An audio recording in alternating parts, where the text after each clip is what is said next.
Assalamualaikum warahmatullahi wabarakatuh. Video pertama gue di sini di channel Put Daily.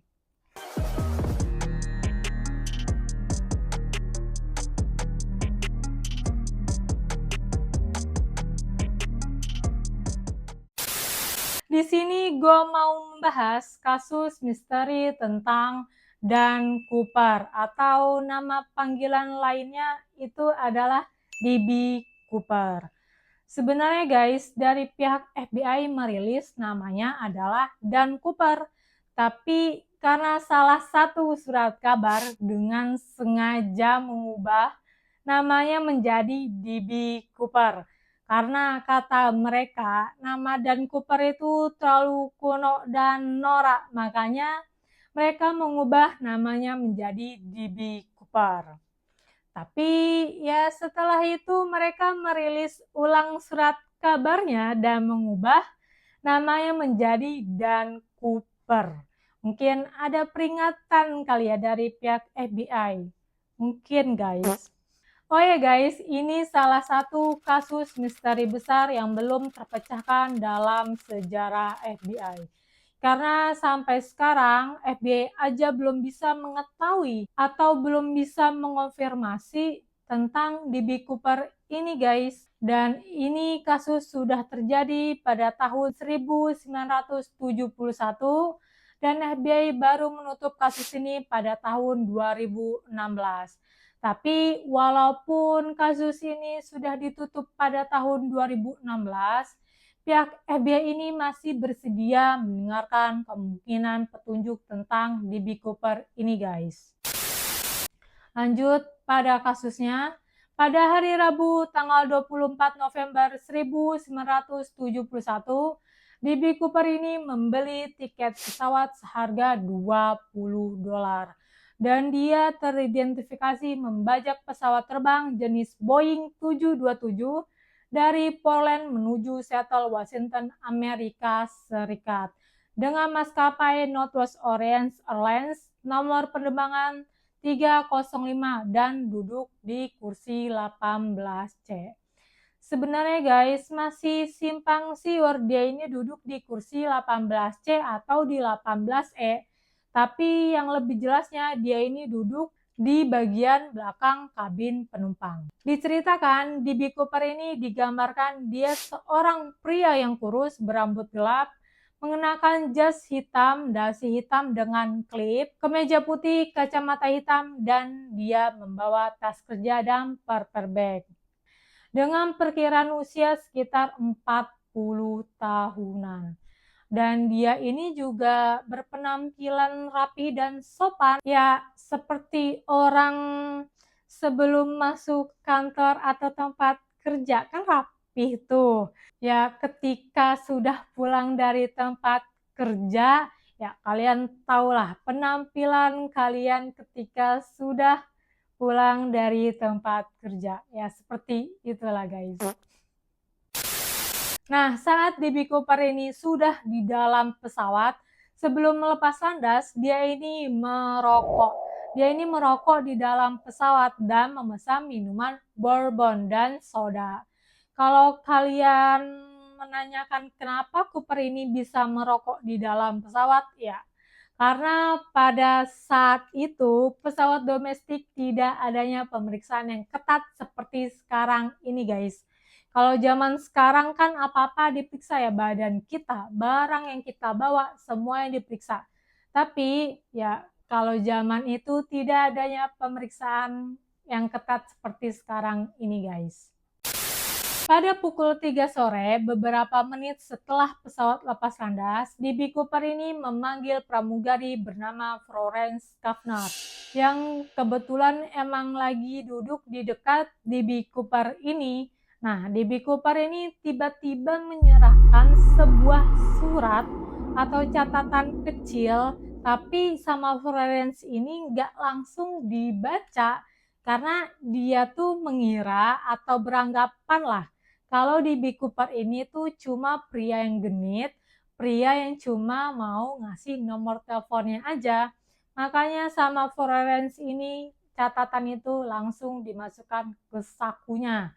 Nah, Ketika DB Cooper ini mengetahui catatan yang nggak dibaca, DB Cooper ini memanggil pramugari itu lagi guys. Dan Cooper ini ngomong, tapi ngomongnya itu agak pelan lah, kayak berbisik lah, kayak gitulah. Dia ini bilang, Nona, sebaiknya engkau membaca catatan itu. Aku membawa bom. Segera dibuka catatan kecil itu dan di catatan itu bertulis, aku membawa bom di dalam koperku. Aku akan menggunakannya jika dibutuhkan dan aku ingin kau duduk di sampingku karena pesawat ini telah dibajak. Langsung pramugari itu duduk di samping DB Cooper guys. Florence ini juga meminta untuk diperlihatkan isi koper tersebut dan untungnya Cooper ini setuju, tapi ya dengan syaratnya dia sendiri yang membuka koper itu. Setelah itu, Florence segera memanggil rekan kerjanya yang bernama Tina McCloud. Ya, biar ada saksi lain lah ya selain Florence ini, selain pramugari yang bernama Florence ini. Dibukalah isi koper tersebut dan mereka melihat tongkat berwarna merah dikelilingi cukup banyak kabel dan terdapat baterai yang lumayan cukup besar. Ya seperti bom lah.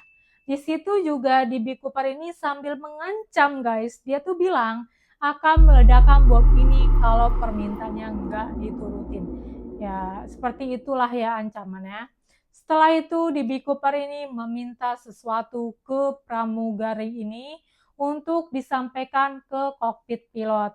Dia bilang, saya ingin uang tunai sebesar 200.000 dolar pada jam 5 sore dalam pecahan 20 dolar dan dimasukkan ke dalam ransel dan saya ingin 2 parasut depan belakangnya, total 4 parasut lah guys. Dan ketika mendarat saya ingin truk bahan bakar siap untuk mengisi bahan bakar. Setelah itu Florence langsung pergi untuk menghubungi pilot pesawat yang bernama William Scott untuk ngasih tahu tentang permintaan DB Cooper tadi guys. Setelah selesai, pilot itu langsung menghubungi pusat kendali udara di Seattle yang kemudian segera meneruskan pesan itu ke polisi dan FBI. Presiden maskapai Northwest Orient, Donald Nair, segera mengatur pembayaran uang tebusan dan memerintahkan seluruh kru pesawat untuk mengikuti perintah DB Cooper tersebut. Ya, yang dilakukan FBI ini sudah tepat guys, karena lebih baik memikirkan keselamatan orang-orang yang ada di dalam pesawat itu dulu. Karena untuk urusan menangkap Cooper itu adalah tugas polisi dan FBI. Setelah 2 jam lamanya, akhirnya pesawat mendarat di Seattle. Sebenarnya guys, nggak perlu sampai 2 jam sih untuk nyampai atau mendarat di Seattle. Tapi ini emang sengaja sama pilotnya dikarenakan pilot ini menunggu perintah dari polisi dan FBI apakah uang tebusan dan parasut yang DB Cooper minta sudah tersedia atau belum. Nah, saat sudah tersedia baru bisa mendarat di Seattle. Tapi mereka juga nggak lupa guys untuk mengonfirmasi atau ngasih tahu ke para penumpang kalau pesawat yang mereka naiki adanya sedikit keterlambatan mendarat di Seattle. Dikarenakan adanya masalah teknis kecil. Ya, ini tujuannya supaya para penumpang ini tidak panik guys. Ketika pesawat sudah mendarat di Bandara Seattle Tacoma pada jam 5.45 sore, salah satu agen FBI yang bernama Ailey, sebelum dia memasuki pesawat, dia ini sampai menyamar jadi warga biasa atau dia ini tidak berpakaian baju khusus FBI lah. Ya, supaya Cooper ini tidak mengetahui kalau dia salah satu agen FBI ya, seperti itulah guys. Setelah itu, agen FBI ini menyerahkan tas berisi uang tebusan serta parasut kepada Tina McCloud. Tapi sebelum uang itu diserahkan ke DB Cooper, pihak FBI sudah menyimpan nomor seri uang tersebut. Ya, wajar sih guys, nomor seri itu masih tersimpan, bahkan urutan nomor serinya masih rapi ya. Ya karena kan uang itu masih baru banget dicetak, jadi ya masih anget-angetnya lah tuh uang. Dan saat tebusan sudah di tangan DB Cooper, Cooper ini mengizinkan para penumpang untuk turun semua, termasuk pramugari yang bernama Florence. Kecuali Tina McCloud ya guys, dia masih harus menemani DB Cooper lah.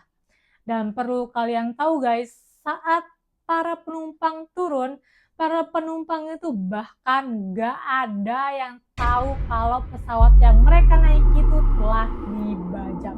Dan gak ada yang tahu kalau salah satu penumpang pesawat itu ada yang membawa bom. Makanya pas ada pemberitaan tentang pembajakan pesawat Boeing 727, ya mereka pada kaget karena mereka tidak menyangka kalau pesawat yang mereka naiki itu pada saat itu ternyata telah dibajak. Wow. Oke, lanjut pada kasusnya. Selama pengisian ulang bahan bakar, DB Cooper ini segera memerintahkan pilot Scott untuk mematikan semua lampu di dalam pesawat. Ini tujuannya agar DB Cooper ini mudah mengawasi daerah sekitar pesawat, dan dia juga mau menghindari kemungkinan adanya penembak jitu. Ya, pinter sih dia sudah memikirkan secara detail lah untuk menghindari adanya penembak jitu. Dan dia juga meminta pintu kabin belakang pesawat terbuka, tangga juga terbuka. Dan petugas kantor maskapai Northwest memberitahu kru pesawat bahwa hal tersebut tidak aman. Ya, tetapi DB Cooper membantah dengan mengatakan bahwa hal tersebut aman, sambil mengatakan bahwa dia sendiri yang akan membukanya ketika mereka sudah di udara, dan meminta diajari gimana caranya membuka pintu kabin belakang pesawat itu. Ya, diajarilah cara membuka pintu pesawat itu oleh Tina McCloud. Ketika pesawat sudah di udara, Cooper ini memberitahu dia tuh ingin pemberhentian atau pendaratannya itu ke Mexico City. Tapi ya tentu aja ditolak oleh pilot karena bahan bakar tidak cukup untuk ke Mexico City. Jadi disarankan tempat pemberhentian itu di Reno atau Phoenix. Dan DB Cooper setuju pemberhentiannya itu di Reno, Nevada. Sekitar jam 8 malam di suatu tempat antara Seattle dan Reno, Nevada, kru kokpit ini melihat adanya lampu indikator menyala guys, yang berarti bahwa pintu buritan ini sedang berusaha dibuka. Padahal pada saat kejadian itu sedang terjadinya hujan yang lumayan cukup deras dan angin yang cukup kencang. Karena kejadian itu adanya perubahan tekanan drastis di kabin yang menandakan bahwa pintu buritan belakang telah sepenuhnya terbuka. Dan ternyata DB Cooper ini sudah melompat dengan 2 parasut serta uang tebusan itu guys. Setelah kejadian itu, Cooper sudah tidak pernah ditemukan lagi.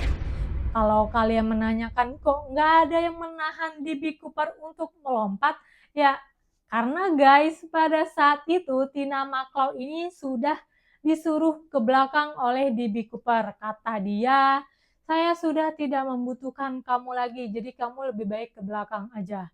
Ya udah, setelah itu Tina meninggalkan Cooper. Ya, walaupun pilot dan yang lain mengetahui Cooper ini sedang berusaha membuka pintu buritan belakang pesawat, ya mereka nggak bisa berbuat apa-apa guys.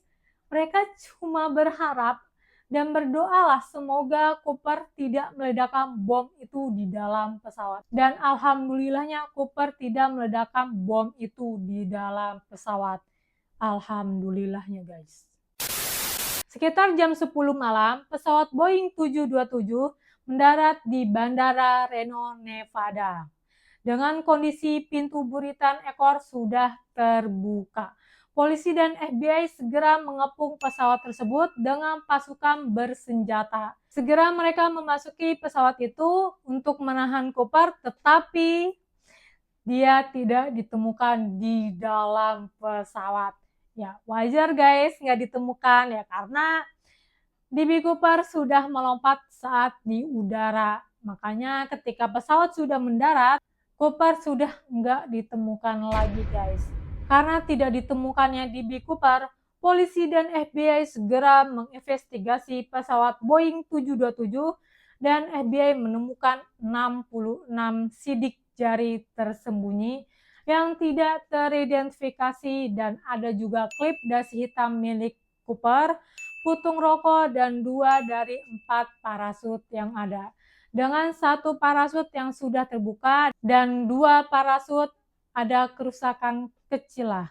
Di situ juga menemukan gelas bekas DB Cooper minum. Tetapi yang anehnya guys, ini aneh banget sih, tidak ditemukannya DNA DB Cooper di sana. Bahkan catatan kecil yang dia kasih ke pramugari itu, bom, uang tebusan semuanya hilang. Benar-benar hilang. Jadi kayak jejaknya itu ya cuma saksi mata aja guys. Saksi mata SPG. Kok SPG? Ya, saksinya cuma pramugari itu aja guys. Pramugari yang bernama Tina McLeod dan Florence Kavnar. Setelah itu di Poland, Seattle, dan Reno, Nevada, dan semua orang yang pernah berinteraksi secara personal dengan Cooper diperiksa dan diinterogasi sambil membuat sketsa muka DB Cooper. Ya, seperti inilah ya sketsa mukanya. FBI juga sampai merilis nomor seri uang kertas yang dicuri DB Cooper, dan dilakukanlah pencarian besar-besaran seluas 28 mil guys. Tetapi tetap DB Cooper tidak bisa ditemukan. Entah dia ini sudah meninggal atau masih hidup guys. Pokoknya sampai sekarang DB Cooper belum bisa ditemukan. Pernah ada kejadian guys, polisi lokal dan FBI mencurigai satu orang pria. Ya, walaupun pada akhirnya pria tersebut dilepaskan. Nah, karena kejadian salah tangkap itu, berita itu jadi booming di mana-mana. Karena Cooper, si pembajak pesawat ini, dicari kemana-mana tidak ditemukan. Bahkan ya banyak sebenarnya guys tersangka atau dugaan dia adalah DB Cooper. Tapi pada ujung-ujungnya bukti tidak cukup kuat yang mengarah pada mereka guys ya. Jadi mereka dibebaskan lah.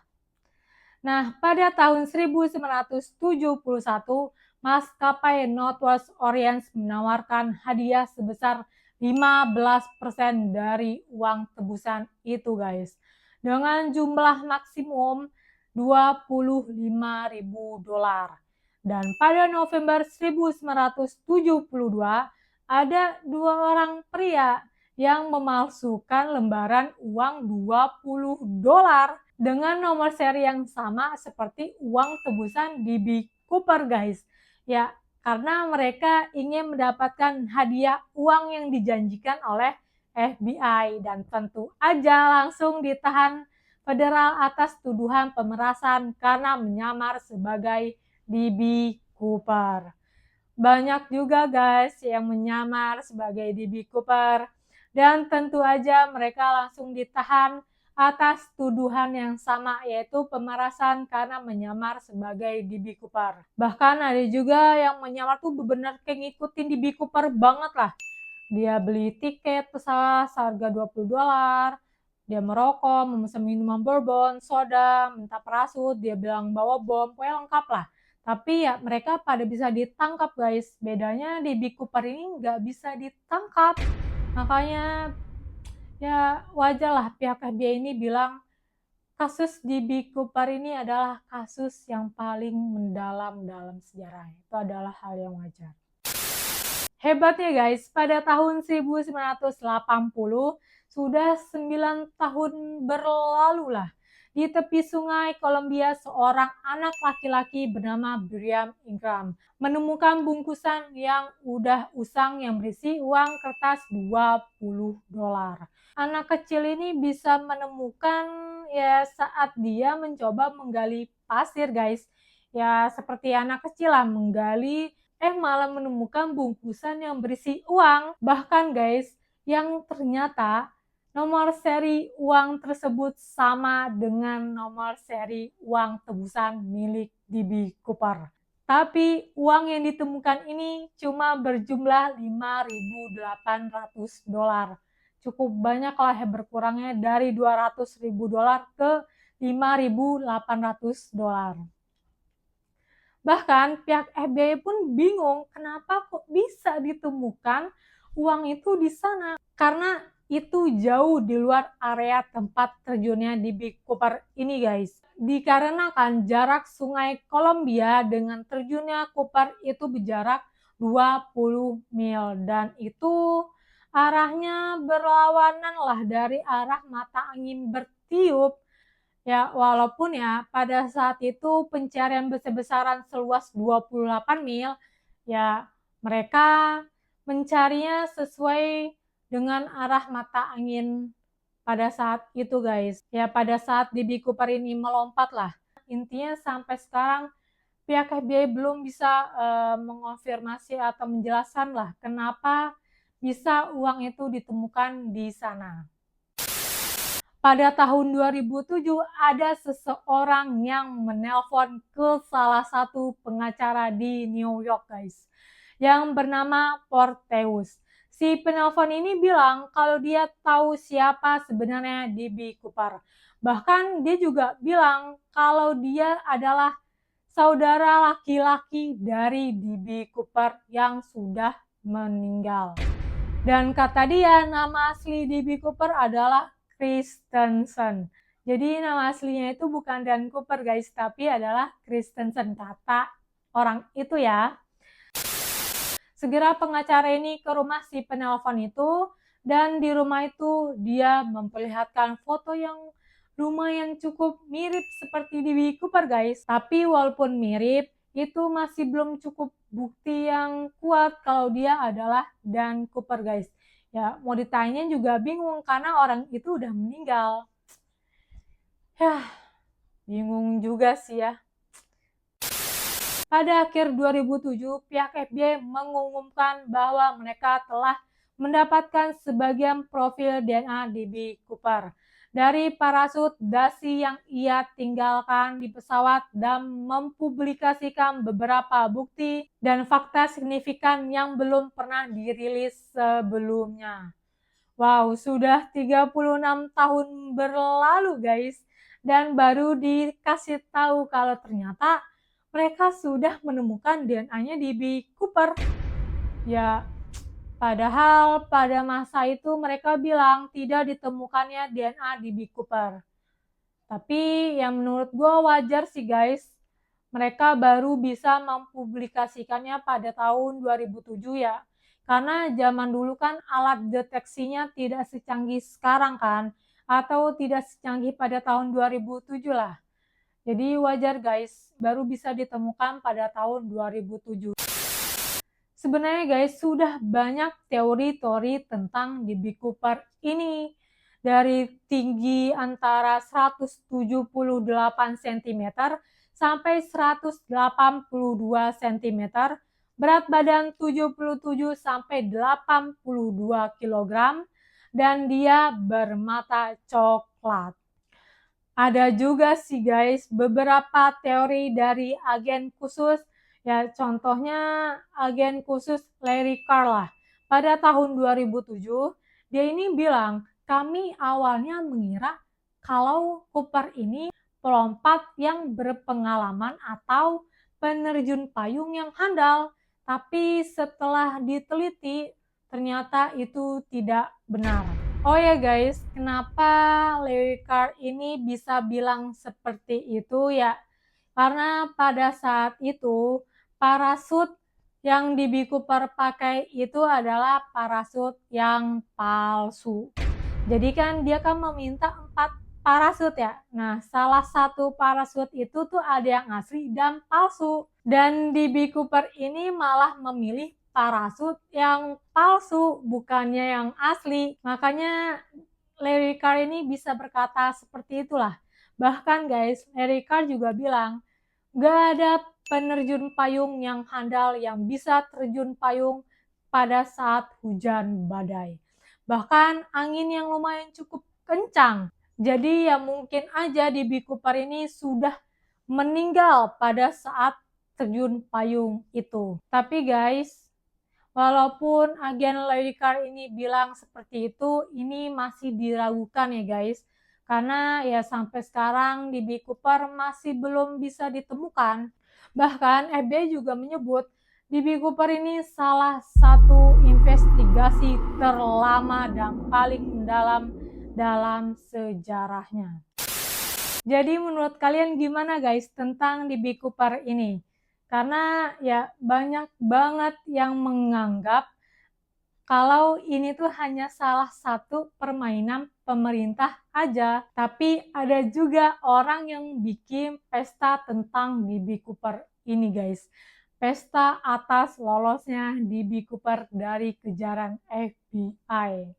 Dan ada juga yang berterima kasih ke Cooper ini karena berkat DB Cooper salah satu kota mereka bisa masuk ke dalam peta.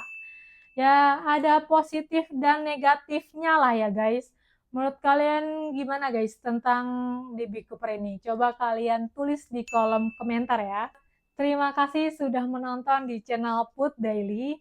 Mohon maaf ya guys jika ada salah-salah kata dari video ini. Ini video pertama gue guys. Wassalamualaikum warahmatullahi wabarakatuh.